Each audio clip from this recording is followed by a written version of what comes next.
India's number 1 varicose veins hospitals ఐబీసీను సంప్రదించండి. మీ నొప్పి లేని ప్రయాణాన్ని ప్రారంభించండి. నమస్తే రమ్మగారు. నమస్తే జయ. రమ్మగారు, ఏదన్నా ఒక చిన్న సిరీస్ చెప్పుకుందామండి. 2 భాగాల సిరీస్ చెప్తామా?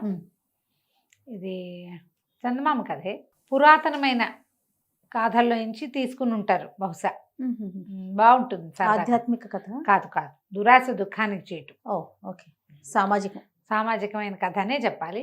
కాకపోతే ఈ కథలో చెప్పిన అంశాలు మాత్రం పురాతన కాలం నాటి. ఓకే. పూర్వం అంట విప్రకూటం అని ఒక గ్రామం ఉండేది. అందులో ఒక పండితుడైన బ్రాహ్మణుడు ఉండేవాడు. ఆయనకు ఒక కూతురు, వీళ్ళ పేరు సావిత్రి, చక్కటిది. ఈయనకి శరభుడు కరభుడు అని 2 శిష్యులు ఉండేవాళ్ళు. చాలామంది శిష్యుల్లో వీళ్ళేం పెద్ద చదువు అంటేది కాదు. ఎలాగైనా తెలివితేటలతో డబ్బు సంపాదించి ధనవంతులు అవ్వాలని ఒక కోరిక ఉండేది పాపం వాళ్ళకి. అయితే ఏమైందట, ఒకనాడు ఒక బ్రాహ్మణ ఆయన, ఒక కొంచెం వృద్ధుడు ఒక ఆయన వీళ్ళ ఈ వాకిట్లోకి వచ్చాడు. వాకిట్లో పిల్లని చూసి ఆగాడు సావిత్రిని. ఆగేసరికి పిల్ల లోపలికి వెళ్ళి వాళ్ళ నాన్నగారికి చెప్పింది, నాన్న ఎవరో వచ్చారు వాకిట్లో నుంచున్నారంటే, ఆయన బయటకు వచ్చి ఈయన వృద్ధుడుగా ఉన్న ఆయన్ని చూసి, అయ్యా రండి, ఏ ఊరు, ఈ పూటకు మా ఇంట్లో విశ్రాంతి తీసుకోండి. ఆ రోజులు, ఆ కాలం ఎలాంటిది, 100-150 ఏళ్ల క్రితము ఇట్లా దారిపోయే వాళ్ళని కూడా పిలిచేవాడు, అతిథి అభ్యాగతి అనేవాళ్ళు. ఓకే. అతిథి అభ్యాగతులకి భోజనం పెట్టడం. ఈ పూట మా ఇంట్లో భోజనం చేయండి, ఎక్కడి నుంచి బయలుదేరారు, ఏమిటి అని కనుక్కున్నాడు. కనుక్కుంటే ఆయన పేరు కామగ్రీవుడు, వచ్చిన ఆయన పేరు. అయితే ఆయన, నేను కాశీ నుంచి వస్తున్నాను, స్వగ్రామం వైపు వెళ్తున్నానని చెప్పి, సరే ఆ పూట వాళ్ళ ఇంట్లో స్నానం చేసి భోజనాన్ని కూర్చొని చక్కగా శుభ్రంగా భోజనం చేశాక, ఆ చిన్నపిల్ల 10 ఏళ్ళు ఉన్నాయి ఆ సావిత్రికి, కూర నార అందించింది వంట చేసేటప్పుడు. వాళ్ళ అమ్మ భోజనం చేసేటప్పుడు నెయ్యి పెరుగు పట్టుకొచ్చింది. పిల్ల అటు ఇటు తిరుగుతుంటే చూస్తున్నాడు ఆయన. సరే ఏమైంది, భోజనం అయ్యి విశ్రాంతిగా తమలపాకులు వేసుకోవడానికి వాకిట్లో కూర్చున్నప్పుడు, మీతో ఒక విషయం రహస్యంగా మాట్లాడాలి, ఒక పక్కకి రండి అన్నాడు. ఆ ఇంటి ఆయన, ఆ పిల్ల సావిత్రి వాళ్ళ తండ్రి ఆ పండితుడు వచ్చి శిష్యులను పంపించేసి ఈ కామగ్రీవుడి దగ్గర కూర్చున్నారు. కూర్చుంటే కానీ వీళ్ళిద్దరూ, శరభుడు కరభుడు, ఏమిటి ఎవ్వరూ ఎప్పుడు రహస్యాలు మాట్లాడరే మన గురువుగారితోటి, ఏనాడు జరగదు. ఏమిటో ఆ రహస్యం విందామని గుమ్మం పక్కనే పొంచి కూర్చున్నారు. మిగిలిన శిష్యులంతా పోయారు, వీళ్ళిద్దరు మాత్రం నుంచున్నారు.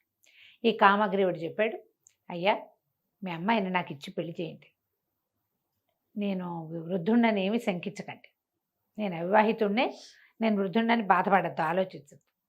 నేను చాలా కాలం కాశీలో పరిశ్రమ చేసి 2 అత్యద్భుతమైన విద్యలు తెచ్చుకున్నా.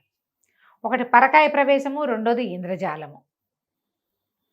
నాకు అక్కడ కాశీలో గంగా స్నానం చేస్తున్నప్పుడు గంగలో పడిపోయాను. మెట్టు తగిలి పన్ను విరిగిపోయింది. విరగటం వల్ల నేను మంత్రం, అది నాకు పారదు. ఆ మంత్రాన్ని నేను ఎవరికైనా ఇవ్వగలను, ఎవరికో ఇవ్వటం నాకు ఇష్టం లేదు.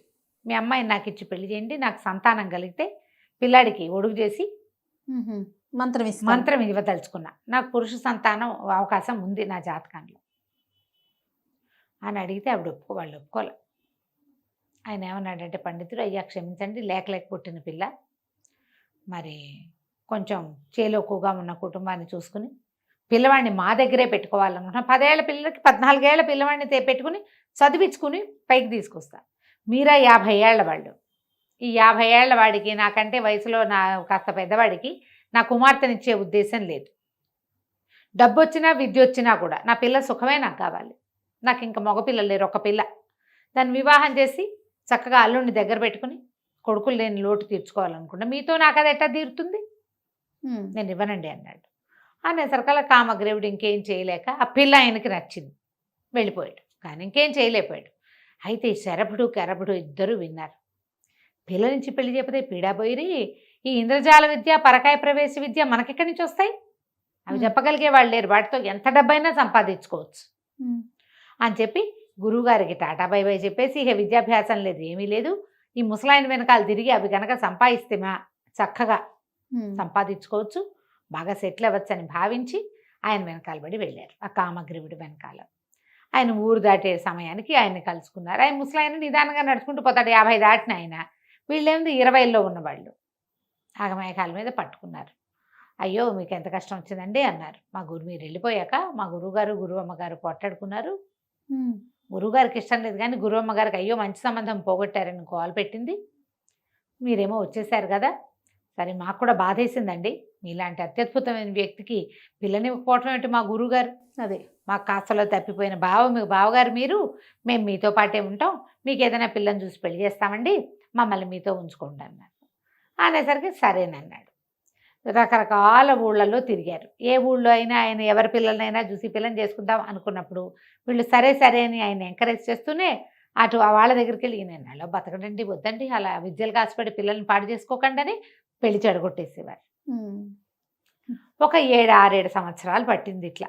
ఆయన దగ్గర డబ్బు ఉంది, వీళ్ళకి భోజనానికి ఇబ్బంది లేదు, ఏ ఊరు వెళ్ళినా భోజనం గడిచిపోతుంది, వీళ్ళకి ఆ విద్య కావాలి, ఇంకొక 6-7 ఏళ్ళు పట్టినా పర్వాలేదు. చివరికి ఏమైంది, ఆయనకి పెద్ద జబ్బు చేసింది ఒకసారి. ఒరే నాయన నేను చచ్చిపోతానురా, మరి నా విద్యలు ఇట్టగిపోయేలాగా ఉన్నాయి అని ఏడ్చాడు. ఏడిస్తే వీళ్ళన్నారు ఎందుకండి పోతాయి, వాడుకోటి నాకోటి ఇవ్వండి, 7 ఏళ్ళుగా మిమ్మల్ని అంటి పెట్టుకుని ఉన్నాం మేము, మీకు వివాహం చేయడానికి ఎంత ప్రయత్నం చేశాం, అదేం కుదరలేదు, మరి మీరు ఆ పని చేయండి అంటే సరేనని ఏం చేశాడు, చేరుకో విద్య ఇచ్చాడు. ఆ ఉపదేశం అది ఎట్లా, ఒకసారి ఉపదేశం చేశామంటే ఇక మనకుండదు, విద్య ఇవ్వటమే, ఇచ్చేయటం. మామూలు విద్యలు స్పెషల్ కదా, అదేలేండి. స్పెషల్ అవ్వటం వల్ల మళ్ళీ ఆ విద్య వాళ్ళకు కూడా ఉండాలి అంటే చాలా సాధన కావాలి దానికి. ఈ కామగ్రీవుడు తెచ్చుకున్న చోట ఎక్కడి నుంచి తెచ్చాడో ఆ గురువు ఏదో మహామాంత్రికుడు, ఇతనికి ఇచ్చిన వాళ్ళకి పోలా, ఈయనకి అంత లేదు, ఈయన 7 ఏళ్ళుగా ఏమైంది ఉపాసన ఏం లేదు, విద్యలు ఉన్నాయని తిరుగుతున్నాడు. ఆ విద్య తనకు కూడా ఉంచుకునే ప్రయత్నం ఆయన చేయలే, అది ఎట్లాగో శిష్యులకి చెప్పలేకపోయాడు. చేరుకో విద్య తీసుకున్నారు. అక్కడి నుంచి ఇద్దరు కలిసి బయలుదేరారు. బయలుదేరి ఏదో ఒక రాజును ఆశ్రయించి ఇది చేయాలనుకున్నారు. ఒక ఊరు వెళ్ళేసరికి అలా ఏమైంది, రాజుగారికి జబ్బు చేసిందని చెప్పారు. చెప్పంగానే ఇందులో ఏంటి, కరపుడు శరభుడు కదా, శరభుడికేమో ఈ విద్య వచ్చింది, పరకాయ ప్రవేశం, కరభుడికేమో ఇంద్రజాలం వచ్చింది, శరభ కరభ. ఈ శరభుడు కరభుడు కనిపించింది, అయ్యి బాబోయ్ ఇప్పుడు ఆ రాజుగారు కనుక చచ్చిపోయాడంటే వీడెళ్ళి వాడి శరీరంలో దూరిపోతాడు, రాజు అయిపోతాడేమో, వాళ్ళల్లో వాళ్ళకి అలా అనిపిస్తుంది. రాజు అయిపోవచ్చు, అవకాశం ఉంది, రాజు అయిపోయేందుకు అవకాశం ఉంది. కానీ ఏమైంది, ఇంతలో జబ్బు తగ్గిపోయింది అన్నారు రాజుకి. వాడికి వచ్చేస్తుందని వీడేడ్చాడు, ఇప్పుడు వీడికి వచ్చిందని వాడు ఏడుస్తాడనమాట. అక్కడి నుంచి రాజుగారు అనారోగ్యం తగ్గగానే రాజుగారి కొంచెం ఆహ్లాదాన్ని కలిగించాలి కదా, ఆయన ఓపిక లేదు, మంచాన్ని పడి ఉన్నాడు, జ్వరం తగ్గింది, ప్రాణాపాయం తప్పింది. కానీ ఈ కరపుడు అక్కడికి వెళ్ళి చక్కగా తన విద్యలన్నీ ప్రదర్శించి ఇంద్రజాలం రాజుగారి దగ్గర నుంచి ఎన్ని బహుమతులో తీసుకున్నాడు. రాజు కొద్ది రోజులు నా దగ్గరే ఉండమనగానే 2వ బడికి ఒళ్ళు మండిపోయింది, ఈ పరకాయ ప్రవేశం బడికి. సరే నేను ఇక్కడే ఉండి ఏం చేస్తాను, బహుమతులన్నీ వాడు తెచ్చుకుంటుంటే వాడు హాయిగా ఉంటాడు అని చెప్పి స్నేహితుడి మీద కుళ్ళుతోటి వేరే రాజ్యానికి వెళ్ళిపోయాడు. ఎన్నాళ్ళో ఈ ఇంద్రజాలం వాడు ఈ రాజుగారి దగ్గర ఉండి కొంతకాలం అయిన తర్వాత ఇంక ఈ ఊళ్ళో అలవాటు అయిపోయింది, కొత్త కొత్త విద్యలు రావు, ఏవో కొన్ని రకాలే చేయగలుగుతారు. సరే తను కూడా బయలుదేరి వెళ్ళాడు. ఈ మొదట వెళ్ళిన పరకాయ ప్రవేశ విద్య వాడు ఉన్నాడు కదా, వాడు ముందుకెళ్ళాక వాడు వెళ్ళిన రోజున రాజు మరణించాడు ఆ రాజ్యంలో. మరణించంగానే ఇతను ఏం చేశాడు, తెలుసుకుని రాజుగారిని తీసుకొస్తారు ఇంకా కాసేపట్లో, పాడిక అవన్నీ కడతారు, కట్లు సవారీ కట్టి తీసుకొస్తారు అని చెప్పి తెలిసే లోపల ఇతను ఏం చేశాడంటే చీతి పేర్చుకుని దాని మీద పడుకుని తన శరీరాన్ని తగలబెట్టేసి ఆత్మతోటి వచ్చి రాజుగారి శరీరంలో పరకాయ ప్రవేశ విద్యతో వచ్చేసాడు. రాజు చచ్చిపోయాడు అనుకున్న రాజు మొత్తం 10 మంది వైద్యులు సర్టిఫై చేశారు, చచ్చిపోయాడు అయిపోయిందని లేచి కూర్చున్నాడు. మరి ఇతను వచ్చేసాడు కదా, లేచి కూర్చునేసరికి వాళ్ళు అందరూ ఆశ్చర్యపోయారు. అది ఎప్పుడు జరిగింది, రాజుగారి మరణం ముందు రోజు సాయంకాలం జరిగింది. మర్నాడు ఉదయానికి ఈయన్ని కదిపే సమయానికి వాళ్ళ ఆచార ప్రకారం రాణిగారి సువాసన చిహ్నాలన్నీ తీయించేశారు. ఆవిడ బోసిగా ఉండిపోయింది. మొదట ఈయన రాణి దగ్గరికి వెళ్ళాల, ఇతను ఏదో ప్రవర్తన విపరీతంగా ఉంది, రాజుకి ఏదో వెకిలి ప్రవర్తన వచ్చింది అనుకున్నాడు. చచ్చి బతికితే హుందాతనం రావాల్సింది పోయి వీడికేంటి వెకిలితనం వచ్చింది ఈ రాజుగారికి అనిపించింది. వెకిలిగా అయ్యాడు, ఏదో ధోరణి. ఎందుకంటే ఈ విద్యలు నేర్చుకున్న వాడు ఎవడు, ఒక బ్రాహ్మణ యువకుడు, అది కూడా పరమ నిరుపేద చిన్న జీవితం, రాచరికపు జీవితంలో ఎలా ఉండాలో ఏమిటో ఏమీ తెలియదు, ఎలా తినాలో కూడా తెలియదు. వాళ్ళ తిండి వేరు, ఇతను తిండి వేరు. అలా అక్కడికి ఒక ఆయన వెనకాల పడి 7 ఏళ్ల పాటు తిరిగి ఆ ఊళ్ళో ఈ ఊళ్ళో ఎవరింట్లో పడితే వాళ్ళ ఇంట్లో తిని వండుకు తిని కొద్దిపాటి ఆహారానికి అలవాటు పడి ఉన్నవాడు. ఉమ్. ఈ చచ్చిపోయిన రాజుగారేమో భోజన ప్రియుడు. అన్ని పద్ధతులు వేరు కదా. పట్టుబడిపోతే రాణిగారికి ఏదో డౌట్ వచ్చింది. క్రమంగా ఈ రాజు ఏం చేశాడు, రాజు వేషంలో ఉన్నవాడు. మిగిలిన వాళ్ళు ఎవరికి నచ్చట్లేదు, కానీ బతికున్న రాజుని ఏం కాదని అంటారు. ఎట్టగొట్ట రాచరికం నడుస్తుండేది. రాణిగారి దగ్గరికి వస్తున్నానని కబురు పెట్టాడు. నెల తిరిగేసరికి ఆవిడ నేను విధవని, వీడెవడో నాకు తెలీదు, నా దగ్గర రావడానికి వీల్లేదు, అంతఃపురంలో అడుగు పెట్టేందుకు కుదరదు అని చెప్పేసి ఆవిడ సువాసన చిహ్నం ఏది ధరించేది కాదు. సరే ఈయనేమనుకున్నాడు, రాజువేషంలో ఉన్నవాడు, ఉన్న పరకాయ ప్రవేశ విద్యవాడు, పెళ్లి చేసుకుందాం మనం, అది సెటిల్ అయిపోయాం, పెళ్లి చేసుకోవాలి, ఇంకొకరినా ఎవరినో పెళ్లి చేసుకుందాం అనుకున్నాడు. ఒక అమ్మాయిని ఎవరినైనా పెళ్లి చేసుకుందామన్న ఊహ మొదలుపెట్టాడు. మొదలుపెట్టేసరికల్లా ఈ రాజుగారి వ్యవహారాలు అన్నీ చూస్తూ వింత వింతగా చెప్పుకుంటున్నారు. ఈ లోపల అక్కడ ఉన్నాడు కదా ఇంద్రజాలం వాడు అనుకోకుండా ఆ రాజుగారి దగ్గర అన్ని విద్యలు అయిపోయినాయి కాబట్టి బయలుదేరి తీరి వస్తూ ఈ రాజ్యంలోకి ప్రవేశించి ఎవరింట్లోనే ఆశ్రయం దొరుకుతుందేమో అని చూసి శంతనుడనే ఒక పురోహితుడి ఇంట్లో ఆశ్రయాన్ని పొందాడు. ఆ శంతనుడు రాజపురోహితుడు. ఓకే. అప్పుడు అతను ఏం చెప్పాడంటే, రాజు చచ్చిబతికాడయ్యా మా రాజు. ఓ పూట 2 పూటలు మాట్లాడుకున్నాక మామూలుగా నీదే ఊరు, ఏం విద్య మాట్లాడుకుంటా, తర్వాత ఏమొస్తాయి, మా ఊరు, మా రాజరికం, మా ప్రభుత్వం గురించి మాట్లాడతాంగా. మాట్లాడినప్పుడు చచ్చిబతికాడు. చావకముందు ఆయన చాలా హుందా అయిన మనిషి. రాణిగారు అంటే పంచప్రాణాలు, ఆయన ఏకపత్ని వ్రతులని చెప్పుకునే వాళ్ళము. ఎంతమందో మేనమా కూతుళ్ళు వాళ్ళు పిల్లల్ని ఇస్తాం 2వ భార్యగా అని చెప్పిన ఒప్పుకోలా. మరి బతికిన తర్వాత ఏంటో ఒక వెకిలితనం వచ్చింది అతనికి. మరి ఇప్పుడు పెళ్లి చేసుకుంటాను అంటున్నాడు, పిల్లని చూడమంటున్నాడు నన్ను అని చెప్పాడు. చెప్పంగానే ఇతని డౌట్ వచ్చింది, వీడు కానీ మన ఫ్రెండ్ ఏమో, రాజుగారి శరీరంలో దూరేశాడు. మరి ఇప్పుడు ఏం చెయ్యాలి అని ఆలోచించి, అన్న ఓ పని చేద్దాం, మన దగ్గర అద్భుతమైన విద్య ఒకటి ఉంది, నువ్వేం చేస్తావంటే ఈ రాజు నిజం రాజు అవునో కాదో నేను కనిపెడతా. నా స్నేహితుడు ఒక పూర్వపరిచేస్తుందని నాకు అనుమానంగా ఉంది. ఎవడో పరకాయ ప్రవేశ విద్యతో రాజు శరీరంలో ప్రవేశపెట్టాడు. మరి నువ్వేం చేస్తావంటే రాజుగారికి ఊరికి ఉత్తరంగా ఒక అద్భుతమైన వనం ఉందని, అందులో ఒక మహాసౌందర్యవతి అయిన అమ్మాయి యువతి ఉందని చెప్పు, నేను నా ఇంద్రజాలంతో అది పన్నుతాను అదంతా అంటే. సరే శంతనుడు ఏం చేశాడు, కుర్రాడే అతను కూడా, పెద్దవాడేం కాదు, వీళ్ళిద్దరు దగ్గర వయసు వాళ్ళు.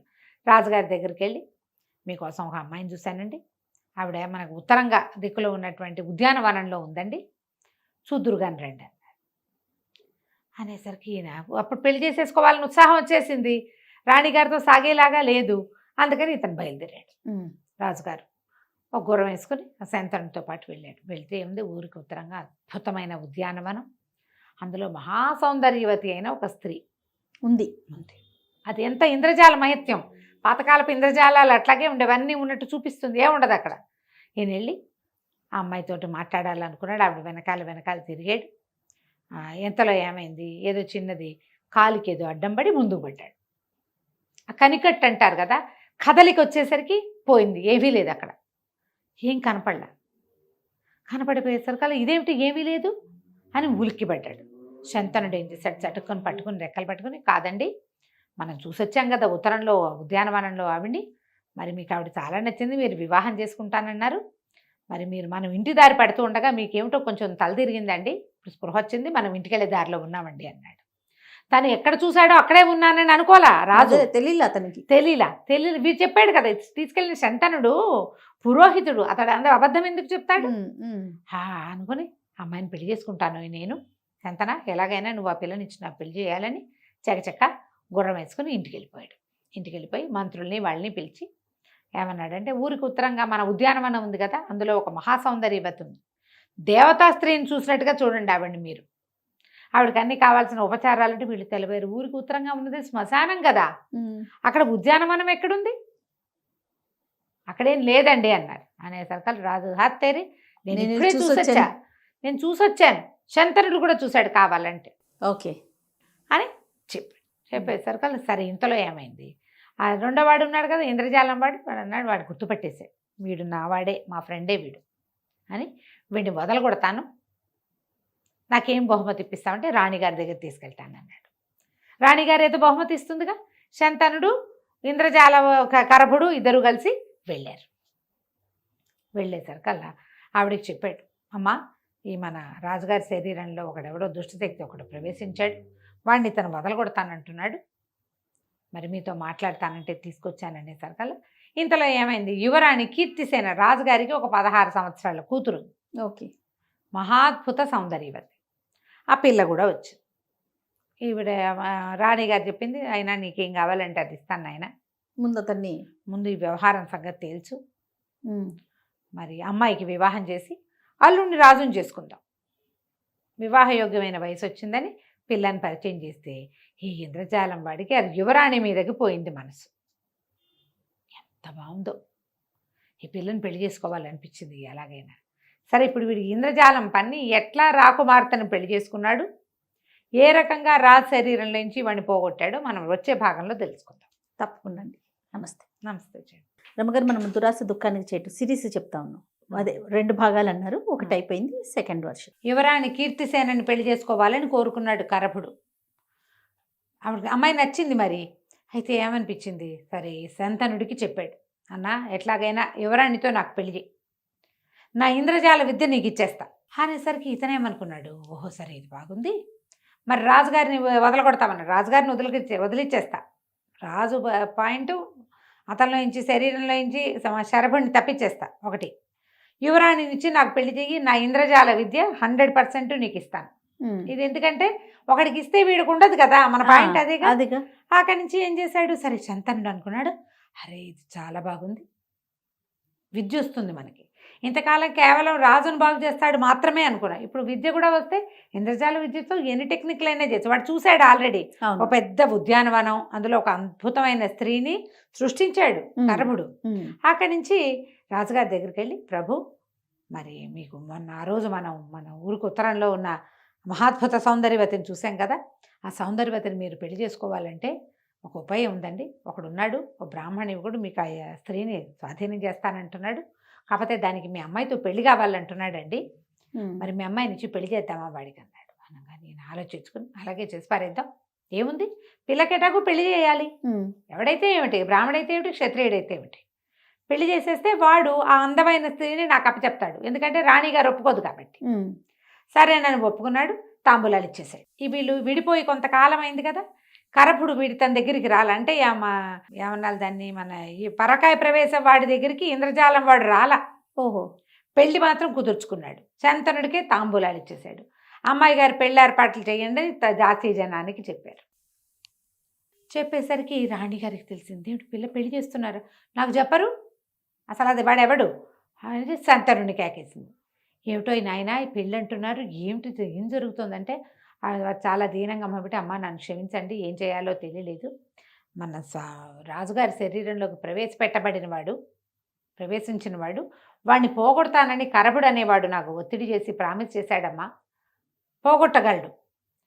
దానికి అమ్మాయి గారితో వివాహం అడిగాడు, రాజు ఒప్పుకున్నాడు, రాజుకేమో వివాహం కావాలి, రాజుకేమో సౌందర్యవతి కావాలి, అందుకని ఈ పని చేశాను, ఈ పని అయ్యిందమ్మా అనగానే రాణిగారింది, అదేమిటో భలేవాడివి, పిల్లని నీకే ఇచ్చి పెళ్లి చేద్దును కాదు, వాడెవడో పై దేశం వాడికి ఎందుకు ఇస్తాను నేను, నీకైతే హాయిగా ఇద్దును కదా, నువ్వు ఓ పని చెయ్యి, పిల్లని నువ్వు చేసుకో, యువరాణిని పెళ్లి చేసుకోవడం అంటే ఈజీయా, అది దొరికితే ఎవరికైనా ఏం కావాలి, నువ్వు అమ్మాయి నువ్వు పెళ్లి చేసుకుంది కదా, నీకు ఇద్దామనుకున్నా, నువ్వు మంచివాడివి, పురోహితుడివి, ఎన్నాళ్ళ నుంచో మమ్మల్ని నమ్ముకునుండవు, ఈ రాజును నమ్ముకుంటే పిల్ల పెళ్ళవదు, నీకే ఇద్దామనుకున్నాను, ఎటాగొట్టా రాజుల నుంచి వాడిని వెడలగొట్టి పిల్లని పెళ్లి చేసుకో. ఓకే అనేసరికి వీడికి ఉత్సాహం వచ్చింది.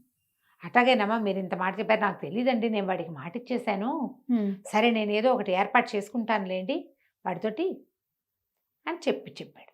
చెప్పేసరికల్లా దాసి వాళ్ళు ఎవరో ఇది వినేసి వెళ్ళి కీర్తిసేనకు చెప్పారు, అమ్మాయి నేను పెళ్లి చేసుకునేవాడు ఎవడో కాదుట, ఆ రోజు వచ్చాడు కదా ఒకడు మాడు మొహం వేసుకుని, వాడే ఇస్తారట, వాడి దగ్గర ఇంద్రజాల విద్య ఉందిట, వాడదేమో శంతనుడికి ఇస్తానన్నట్ట, ఇంద్రజాల విద్య కోసం ఒప్పుకున్నానమ్మా అని చెప్పాడు. ఇదా ఇస్తాట, అదేమిటో చూడాలి మీరు అనేసరికి కీర్తిసేన మహా గండకత్తెర అమ్మాయి, అది మామూలుది కాదు. అదేం చేసింది, ఓ చెలికత్తెన ఒకదాన్ని, దీనికి అమ్మాయే గట్టిది, అమ్మాయి గడసరి, దీనికంటే బహుగడసరి అయిన ఒక చెలికత్తెర పిలిచి, వస్తే నువ్వు వెళ్ళి కరపుడి దగ్గరికి వెళ్ళి కొంచెం వాడిని బాగా లైన్లో పెట్టు, ఇగో ఇది ఇది విషయం అని వాడికి చెప్పింది. ఈ చెలికత్తె మంచి తుంటరిది కూడా. అది కాస్త ఆ కరపడి దగ్గరికి, ఆ ఇంద్రజాలం మధ్య దగ్గరికి పోయి, ఏమిటి నువ్వు రాజకుమార్తెను పెళ్లి చేసుకుంటున్నావుట, ఏమన్నా భయపడి చెప్పలేదు ఏమిటో, నిన్న కూడా చూడడానికి వచ్చావు, నీకు నాకు పెళ్ళిటోయ్ అని ఆవిడకి చెప్పచ్చు కదా, నువ్వు చెప్పలేదు. ఇప్పుడే తెలుసుకుని ఆవిడ ఎంత సంతోషించిందో. మొట్టమొదటిసారి 10 రోజుల నాడు నువ్వు వచ్చావే, అప్పుడే అసలు నీ మీద మనసైంది యువరాణికి. చిన్నపిల్ల కదా, ఎవరో ఒకళ్ళ మీద మనసు పడుతుంటుంది, నీ మీద చాలా మనసైంది. నువ్వేమిటి ఇంద్రజాల విద్య ఇస్తానన్నావుట శంతనుడికి, ఎందుకు అనవసరంగా వాడికి ఇవ్వటం, వేస్ట్గాను అట్లా ఇవ్వకూడదు. ఓ పని చేయి, నువ్వు రాజకుమార్తెను పెళ్లి చేసేసుకో, పెళ్లి చేసుకున్నాక నీ విద్యను నీ భార్యకి ఇచ్చుకో హాయిగా. రాజకుమార్తెకి ఇవ్వు విద్య, అంతే. శంతనుడికి ఎందుకు మధ్యలో ఇవ్వడం, ఇస్తే పోతుంది, నీ దగ్గర ఉండదు కదా. యువరాణికి ఇస్తే నీ దగ్గరే ఉంటుంది, రేపు నీకు పిల్లలు పుడితే మీ ఇంట్లోనే ఉంటుంది, ఎంత బాగుంది చూడు అని ఎక్కేసి. ఈ లోపల శంతనుడికేమో రాణిగారు ఏం చెప్పింది, పిల్లని నీకే ఇస్తా అన్నదిగా. శంతనుడు గబగబా ఈ కరబడి దగ్గరికి, ఇంద్రజాలం వాడి దగ్గరికి వచ్చి, అరే బాబు నువ్వు తొందరగా చేసేసేయాలి, అర్జెంటుగా నాకు ఆ విద్య ఇచ్చేయి, నువ్వు ఈ పని చేసేయి, ఇవాళ ఇప్పుడే అని తొందర పెట్టాడు. తొందర పెట్టేసరికి ఈ కరబడి అన్నాడు, సరే ఎవడైనా చచ్చిపోయిన వాడి శవాన్ని ఒకదాన్ని చూడు, శవాన్ని చూసి నువ్వు ఊరికి ఉత్తరంగా చేర్చావంటే మళ్ళీ పన్నుదాం వ్యవహారం ఇంద్రజాలం అని చెప్పాడు. సరే ఇంతలో ఏమైంది, ఒక గొల్లల కుర్రవాడు ఒకడు, ఆవులు కాచేవాడు ఒకడు 18-19 ఏళ్ళ వాడు చచ్చిపోయాడు. 18 ఏళ్ళు కూడా లేవు, 16-17 ఏళ్ళ వాడు చనిపోయేసరికల్లా ఈ శంతనుడు ఏం చేశాడు, వాళ్ళకి చెప్పి, ఒరే కీడు దీన్ని ఏమి చేయకూడదు, నేను పారే ఇస్తానని ఆ కుటుంబం వాళ్ళని నమ్మించి ఆ డెడ్ బాడీని ఇక్కడికి చేర్చాడు. ఈ ఉత్తరానికి చేర్చి రాజుగారికి ఏం చెప్పాడంటే, ఇదిగోనండి మనం ఆవిడ మనని రమ్మంటోంది, వివాహం ఏర్పడింది, అమ్మాయితో ఇంద్రజాలం వాడికి పెళ్లి కుదిర్చేసాం కదా, బ్రాహ్మడికి పెళ్లి కుదిర్చాక బ్రాహ్మడు మిమ్మల్ని రమ్మంటున్నాడు, ఆ అమ్మాయి కూడా మిమ్మల్ని రమ్మంటోంది, అపూర్వ సౌందర్యవతి, ఊరికి ఉత్తరంగా ఉన్నావిడ, పదండి వెళ్దామన్నాడు. అనగానే రాజుగారు ఉత్సాహంగా బయలుదేరాడు. పెద్ద ఇది ఏమంటారు ఉద్యానవనం, అందులో ఆ గొల్లకుర్రవాడి డెడ్ బాడీ, ఆ పక్కనే కూర్చుని ఏడుస్తున్న మహాసౌందర్యవతి కనపడ్డారు. ఓకే, బాడీ నిజమే, చుట్టూతా కనపడుతున్న తోట అమ్మాయి అబద్ధం, అది ఇంద్రజాలం. ఆవిడ ఏడుస్తుంటే రాజుగారు వెళ్ళాడు, చూడంగానే ఆవిడ చూస్తే సంతోషించాడు. ఎంత కన్నులు పండుగ, ఎందుకు ఏడుస్తున్నావు నువ్వు అన్నాడు. ఏడుస్తున్నానంటే ఆవిడ ఏం శవాన్ని చూపించింది. ఏం చేయను, వీడు మా నాన్నకి నమ్మిన బంటు, మా నాన్న ఎక్కడో నిధి పెట్టాడు, దాచిపెట్టాడు, ఆయన చచ్చిపోతూ వీడికి చెప్పాడు, వీడేమో ఇందాక పాము గరిచి చచ్చిపోయాడు, ఆ రహస్యం పోయిందని ఏడుస్తున్నాను, వీడు చచ్చిపోతే నేను ఎందుకు ఏడవాలి, లెక్క ప్రకారం అక్కర్లా, నిధి రహస్యం పోయింది కదా, అంతేగా. వీడు రాజుగా ఉండి, ఎవడు ఈ మన పరకాయ ప్రవేశం వాడు శరభుడు, తను రాజు కదా, పోతేపోయింది వెధవనిది, నిన్ను రాణించేస్తా అనాలి, కానీ వాడి బతికేం బతుకు, డబ్బుల కోసం వెంపర్లాడే జీవితం వాడిది. ఏముంది నిధి రహస్యం ఎంతలోకి తెలుసుకుంటావు, నువ్వు ఉండు నేను చెప్తానని శరీరాన్ని వదిలిపెట్టి గోలకూరవాడి శరీరంలోకి ప్రవేశించాడు. ఎప్పుడైతే ఈ పరకాయ ప్రవేశం చేసేసాడో వెంటనే పక్కన దాగున్న శంతనుడు ఇక కరభుడు ఇద్దరు కలిసి రాజుగారి శరీరాన్ని 2 తుండాలు చేసేశారు. ముక్కలైపోయిన శరీరం ఇక అతుక్కోదు కదా, బాడీగా ఉంటే అందులో ప్రవేశిస్తారు. అవును, గోలకూరాన్ని పెడరెక్కలు విరిచి కట్టేశారు. అట్లా అబో దివో. ఇంతలో స్త్రీ మాయమైపోయింది, మొత్తం ఉద్యానవనం మాయమై, అంత కదలికలు వచ్చేసరికి మాయమైపోతుంది. అదే కనికట్టు మనం అట్లా చూస్తుంటే స్పెల్ కుదురుతుంది, మనం బాగా కదిలేమంటే పోతుంది. అట్లా అబో దివో అని ఏడుస్తుంటే పెడరెక్కలు విరిచి కట్టేసి తీసుకొచ్చేసరికల్లా శంతనుడికి ఏమిటి ఉంది, ఇప్పుడు రాజుగారిలో శరీరంలోంచి వాడిని పంపించేశారు, వీడు ఇందులో ఉన్నాడు. ఇప్పుడు యువరాణితో నాకు పెళ్ళి అంటే నాకు పెళ్ళి అనుకుంటున్నారు వీళ్ళు. ఇంతలో యువరాణి చెలికత్తి వచ్చింది, ఇందాక ఉంది కదా టక్కర్ది, అదేం చేసింది, లోపలికి రా యువరాణి పిలుస్తోందని లోపలికి తీసుకెళ్ళాక నీ విద్య నాకు అప్పచెప్తే పెళ్లి చేసుకుంటా అనగానే ఆయన ఏం చేశాడు, గబగబా మంత్రంతో పాటు దానికి చేయవలసిన క్రియాకలాపం అంతా యువరాణికి ఉపదేశించేశాడు. ఆ విద్య పుచ్చుకున్న యువరాణి, ఎవడరా అక్కడ ఇట్రండి అని పిలిచి వీడిని పెడరెక్కలు విరిచి కట్టండి అని కరభుని కట్టించేసి, ఈ దురాశపరుడు వీడిని జైల్లో బారేండు. యువతలకు వచ్చేసరికి మహారాణి గారిని దగ్గరికి వెళ్ళాడు, రాజుగారిని సెట్ చేశాను కదండి అని శంతనుడు అడిగాడు. రాజుగారి శవం ఒకటి పడుంది, మనం అంత్యక్రియలు చేసుకుందాం, అమ్మాయితో వివాహం అనగానే మహారాణి గట్టిగా వచ్చింది, ఎవరక్కడ వీడిని బంధించండి అని. గొల్లవాడి రూపంలో ఉన్న శరభుడు, విద్య పోగొట్టుకున్న కరపుడు, రాజుగారు రాణిగారి దగ్గర బ్యాడ్ మ్యాన్గా ప్రూవ్ అయ్యి, అంటే వేరే వాడెవడికో యువరానికి ఇచ్చి పెళ్లి చేయడానికి సిద్ధపడిన శంతనుడు ముగ్గురిని తీసుకెళ్లి జైల్లో పారేశాడు. ఆ గొలవాడి రూపంలో ఉన్నవాడికి విద్య వచ్చు, కానీ వాడికి శవం కనపడితే కానీ ఆ విద్య ఫలించదు. జైల్లో ఉంటే ఏం శవాన్ని చూసి పారిపోతాడు? అదే కదా, శవం ఉండాలి కదా, డెడ్ బాడీ కనపడాలి. దాంతో వాడు ఏమీ చేయలేక వాడు జైల్లో కూర్చున్నాడు. యువరాణికి విద్యంతా అప్పచెప్పాక వీడికేమొస్తుంది? కనికట్టు కరపుడు, వాడేమీ చేయలేడు. వాడు లోపలికి కూర్చున్నాడు. రాజపురోహితుడు అయ్యుండి యువరాణికి ఒక దారిపోయే దారితోటి పెళ్లి చేయడానికి సిద్ధపడ్డందుకు శంతనుడు కూడా పోయి లోపలికి కూర్చున్నాడు. రాజుగారి శవానికి అంత్యక్రియలు చేశారు. ఏడాది లోపల ఈ రాజకుమార్తెకి వివాహం చేయాలని పక్కనున్న అవంతి నగర యువరాజుతోటి రాణి అమ్మాయికి పెళ్లి చేశారు.